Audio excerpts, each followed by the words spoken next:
Uzsvarot ģimenes lomu sabiedrības veidošanās procesā, aizvadītajā sestdienā Latvijā atzīmē ģimenes dienu. Vecākiem un bērniem patīkamus pārsteigumus bija sagatavojušas arī pašvaldības. Šogad Ikšķilē tika likti pamati kādai jaunai tradīcijai. Kā simbols piederībai novadam, šogad dzimušo bērniņu vecākiem tika pasniegta sudraba karotīte. Liels prieks par Ikšķili, ka viņa kaut ko tādu mums ir sagatavojusi. Ļoti patika.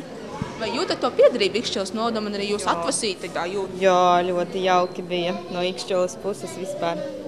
Nekur nav dzirdēts, ka tā kaut kā būtu kaut kas tāds.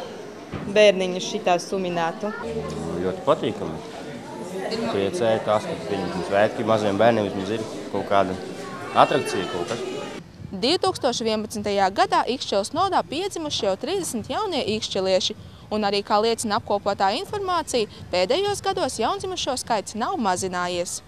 Bērnu dzimstības līmeņa stabilizēšanās ir viens no pašvaldību ilgtermiņa attīstības pamatnosacījumiem. Tomēr nenoliedzami tas uzliek pašvaldībām arī virkni pienākumus un liek domāt, kā piesaistīt aizvien jaunas ģimenes. Viena no aktuālākajām Ikšķiles novada problēmām ir bērnu rindas pirmskolas izglītības iestādēm. Tīnožos tagad būvētais bērndārs, kur mēs arī daļēji samazināsim šo rindu, bet līdz galam mēs nevaram šo te bērndārzu problēmu atrisināt. Un šeit ir mums izstrādāti novadā saistošie noteikumi, ar kuriem mēs vecākiem, kuriem nenodrošinām šīs vietas, sniedzam kompensācijas 100 latu apmērā.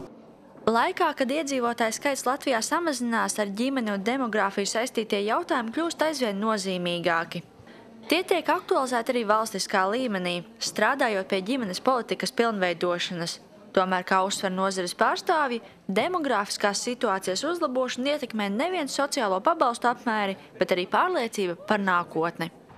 Kā šobrīd ir tā kopumā skatoties valstī, vai optimistiskāk tomēr tā cerība? It kā optimistiskāk ir izšķirt, jā. Tā kā dzīvot var, kā sacīt? Jā. Ko novēlēt? Protams, ja darbs ir, tad var dzīvot. Tad galvenais šobrīd ir par darba rūpes. Viss ir ļoti pozitīvi. Viss tā kā kārtībā, jā. Tagad cīnās te valstī par visu māmiņu aldziņām, bet tas laikam tā ir šobrīd. Kad ir tāds brīnumiņš, tad jau.